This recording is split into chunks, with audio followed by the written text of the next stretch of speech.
Hello listeners, English with PK sir में आपका स्वागत है। और आज हम यूज ऑफ इट का पार्ट 3 लेकर आए हैं।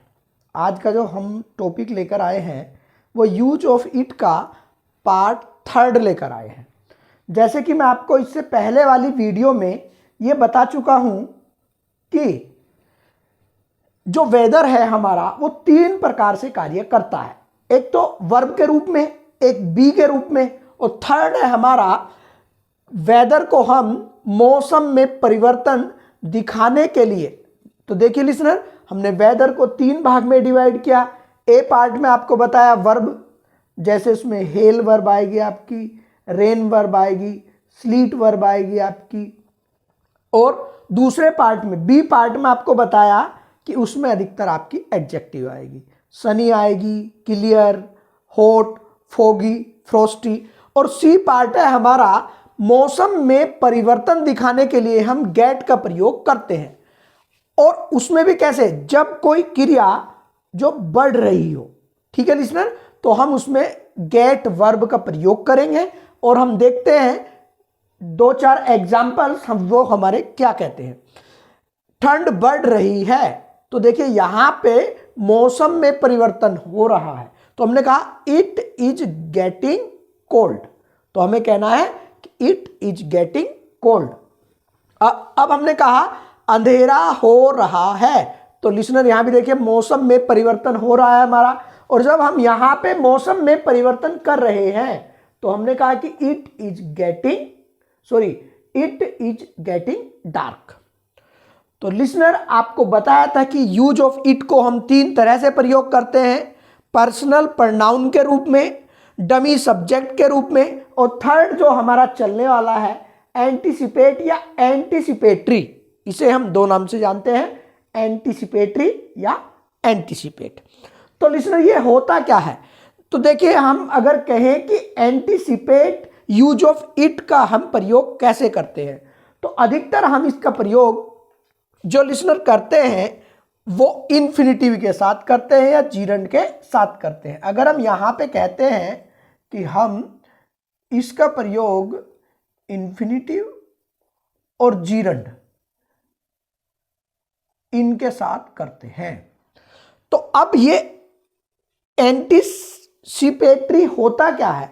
इसमें क्या होता है लिसनर कि हम अगर सेंटेंस से इट को भी हटा दें और सेंटेंस को हम पीछे से स्टार्ट करें तो उसकी हिंदी में कोई बदलाव नहीं आता है, तो हम इसे एंटीसिपेटरी यूज ऑफ इट के नाम से जानते हैं। जैसे हमने कहा कि इट इज इजी, हमने कहा यहां पे कि it is easy to learn swimming. हमने यहां पे लिखा भी है कि तैरना सीखना सरल है, मतलब तैरना जो सीखना है वो सरल है। तो हमने कहा कि it is easy to learn swimming. अगर लिसनर हम इसे दूसरे तरीके से कहें तो क्या कहेंगे, to learn swimming is easy. तो जो ये पार्ट है हमारा, यहां से हमने जब इट को हटाया और हमने to learn is swimming is easy, तो ये हमारा एंटीसिपेटरी पार्ट होता है। एंटीसिपेटरी में हमारा क्या होता है लिसनर, उसमें हमारा सेंटेंस को हम जीरंड या इन्फिनिटिव से बनाते हैं। हम उसे या तो जीरंड से बनाएंगे या इन्फिनिटिव से बनाएंगे लिसनर। हमने कहा सबको प्रसन्न करना कठिन है, तो हमने कहा इसे it is difficult to please everyone.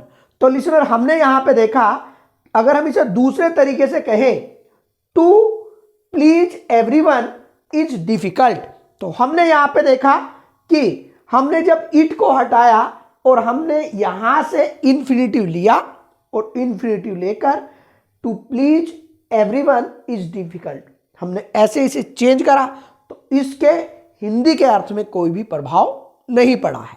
तो इसे हम एंटीसिपेटरी यूज ऑफ इट के नाम से भी जानते हैं।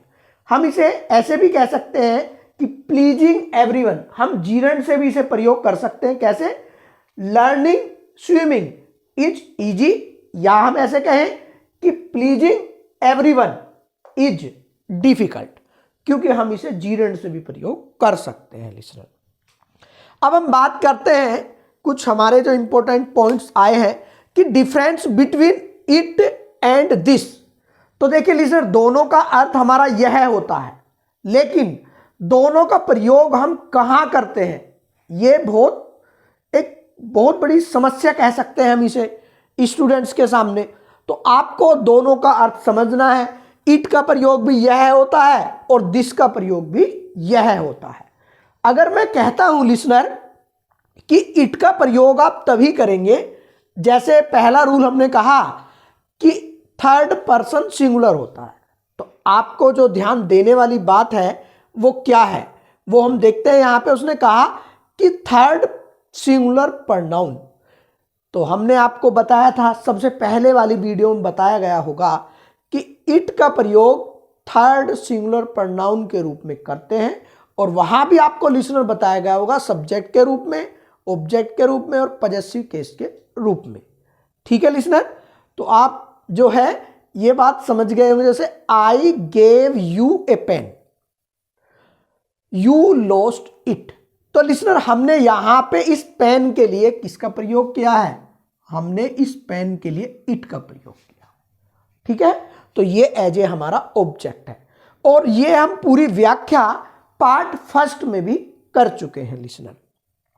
अब हम आते हैं, जब यह का सेंस दे रहा हो, तो यह का सेंस जब देगा, हालांकि यह का अर्थ ये भी दे रहा है यहां पे, लेकिन दोनों में अंतर क्या है वो हम देखते हैं। तो जब हम नो लिविंग थिंग्स या एनिमल के लिए यह का प्रयोग करेंगे, तो लिसनर जैसे हम कहें यहां पे कि he has a cat, it is beautiful. तो लिसनर हमने यहां पे कहा कि एनिमल के लिए और नॉन लिविंग थिंग के लिए जब हम यह का सेंस लेकर आएंगे, और आगे वाले सेंटेंस में हमारी ये बात बहुत ध्यान पूर्वक सुनिए आपको, जब आगे वाले सेंटेंस में कोई नाउन दी हो और उस नाउन के रिपीटेशन से बचने के लिए हम इट का प्रयोग करते हैं, चाहे वो सब्जेक्ट के रूप में हो यहां पे या ऑब्जेक्ट के रूप में। ये यहां पे ऑब्जेक्ट के रूप में है, तो यहां पे इट सब्जेक्ट के रूप में है। तो हमने इट को क्यों प्रयोग किया है यहां पे, क्योंकि हमें ए कैट के रिपीटेशन से बचना है। जैसे कि मैंने यहां पे लिखा भी है कि नाउन की पुनरावृत्ति से बचने के लिए, पुनरावृत्ति का मतलब होता है रिपीटेशन से बचने के लिए भी हम इट का प्रयोग करते हैं। आप यहां पे दिस का प्रयोग नहीं कर सकते हैं। ठीक है, मैं आशा करता हूं कि आपको यह बात बहुत अच्छे से समझ में आई होगी। अब मैं कहता हूं कि यहां पे जो दिस है, दिस को हमने डेमोन्स्ट्रेटिव प्रोनाउन और डेमोन्स्ट्रेटिव एडजेक्टिव के नाम से जानते हैं। रूल फर्स्ट में हमने कहा है कि यदि दिस के तुरंत बाद ये हमारे डेमोन्स्ट्रेटिव प्रोनाउन और डेमोन्स्ट्रेटिव हमारे क्या है, प्रोनाउन और एडजेक्टिव है।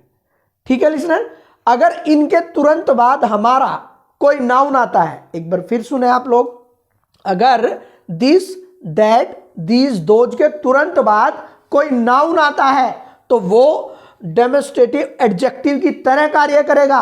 अगर नाउन का प्रयोग नहीं होता है तो वह हमारा डेमोन्स्ट्रेटिव प्रोनाउन की तरह प्रयोग होगा। तो लिसनर यहां पे हमने देखा दिस इज ए बुक, तो ये हमारा डेमोन्स्ट्रेटिव प्रोनाउन है। जैसे कि हमने कहा कि दिस इज ए पेन, तो ये हमारी, और दिस का प्रयोग हम पास के लिए करते हैं और दैट का प्रयोग हम दूर के लिए करते हैं।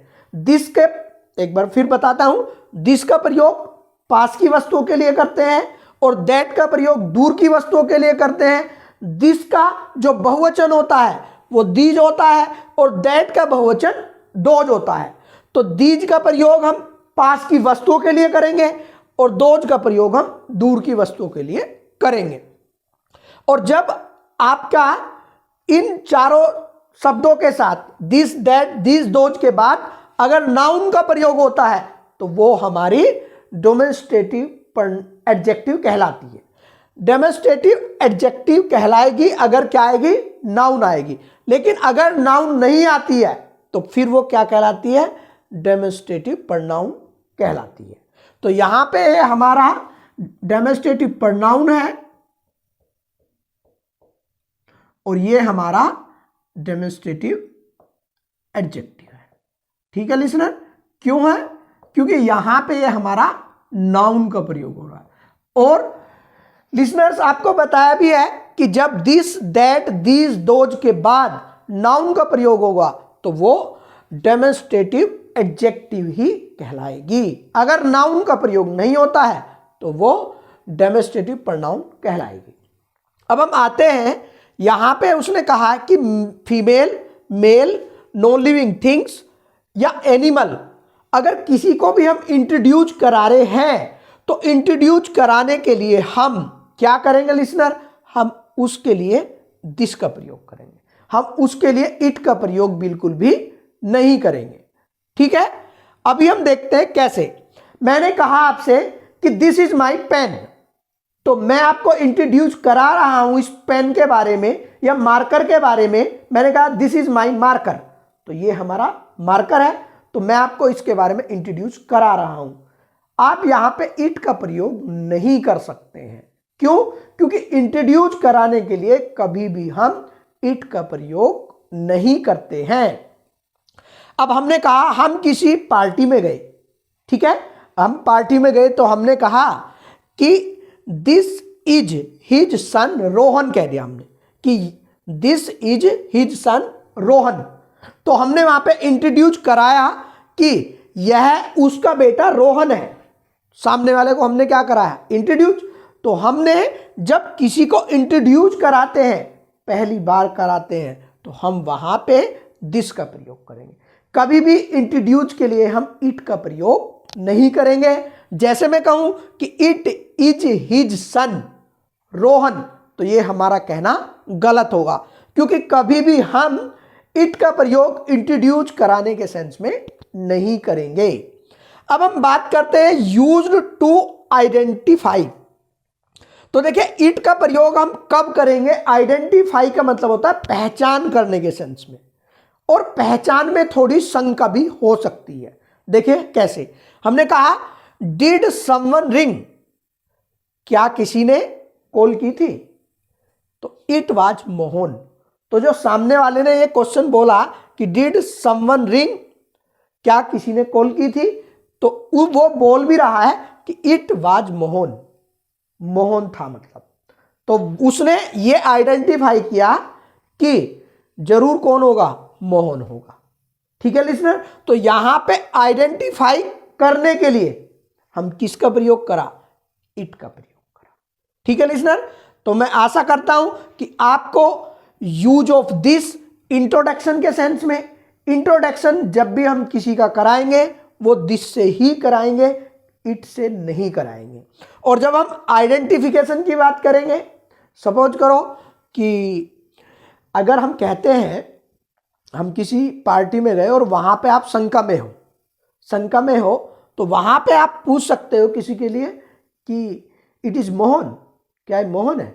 तो हमने क्या कहा? It is Mohan. तो वहां आइडेंटिफाई कर रहे हो आप। लेकिन जब मैं आपको मोहन के बारे में इंट्रोड्यूस करा रहा हूं कि this is his son Mohan, तो मैं उसका आपको इंट्रोडक्शन करा रहा हूं। लेकिन जब आप स्वयं आइडेंटिफाई कर रहे हो तो फिर वहां पे इट का प्रयोग करेंगे।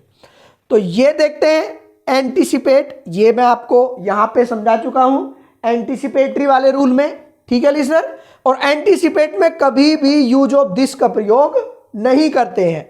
उसके बाद हम आते हैं यूज्ड इन डमी सब्जेक्ट। तो डमी सब्जेक्ट को हमने इंट्रोडक्टरी सब्जेक्ट, तो देखिए डमी सब्जेक्ट का मतलब होता है कि एक ऐसा सब्जेक्ट जिसका कोई हिंदी में अर्थ ही ना हो।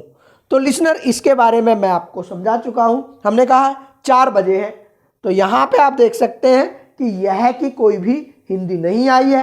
तो डमी सब्जेक्ट या इंट्रोडक्टरी सब्जेक्ट की कभी भी इट के सेंस में, जब भी कभी इट होगा तो यह के सेंस वो कभी भी नहीं देगा। केवल वो इंग्लिश में सेंटेंस का इंट्रोडक्शन तो देगा, लेकिन उसकी हिंदी में अर्थ कभी नहीं देगा। ये भी आप ध्यान रखें। तो एक बात और लिसनर, ओ क्लॉक, जब भी हम कभी ओ क्लॉक का प्रयोग करेंगे तो हम हमेशा पूर्ण, मतलब हम कह सकते हैं कि यहां पे 1 2 3 4 5 दिया हो, मतलब पूर्ण, हम कह सकते हैं कि यहाँ पे आपकी पूर्ण संख्या दी हो। पूर्ण संख्या का मतलब है कि यहाँ पे आपको ऐसे नहीं दिया होगा, जैसे मैंने कहा कि 4:15 हो रही है और आपने कह दिया यहाँ पे ओ क्लॉक, तो ये गलत हो जाएगा लिसनर, ये ध्यान रखें, ठीक है। ऐसे आपको नहीं कहना है। मतलब कि अगर आपका 4:15, 4:20 या कुछ भी दिया हो, मतलब कुछ मिनट होने वाली हो या हो चुकी हो, तो यहाँ पे आपको ओ क्लॉक का प्रयोग नहीं करना है, ठीक है। और ओ क्लॉक की जो फुल फॉर्म होती है वो ऑफ द क्लॉक होती है। अब हम बात करते हैं डमी सब्जेक्ट के रूप में हम दिस का प्रयोग नहीं करते हैं। उसके बाद हमने कहा यूज्ड इन रिलेटिव प्रोनाउन।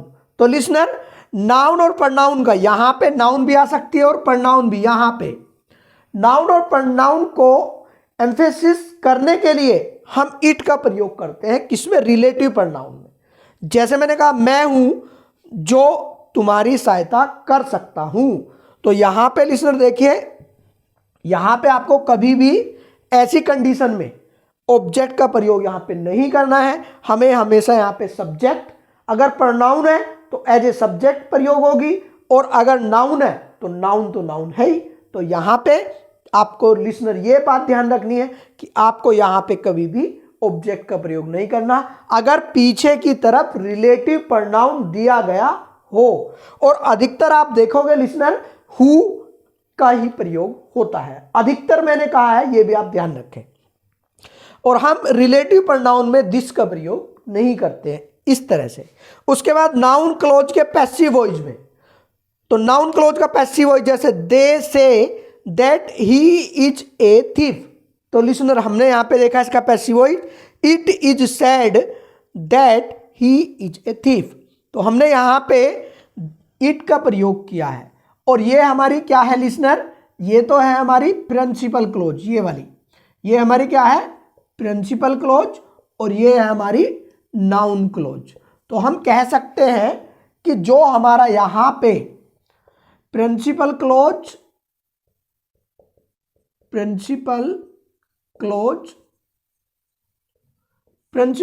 के पैसिव वॉइस में हम इट का प्रयोग करते हैं, ठीक है। और लिसनर यहां पे हम देखते हैं कि क्लोज के रूप में पैसिव में कभी भी दिस का प्रयोग नहीं होता है।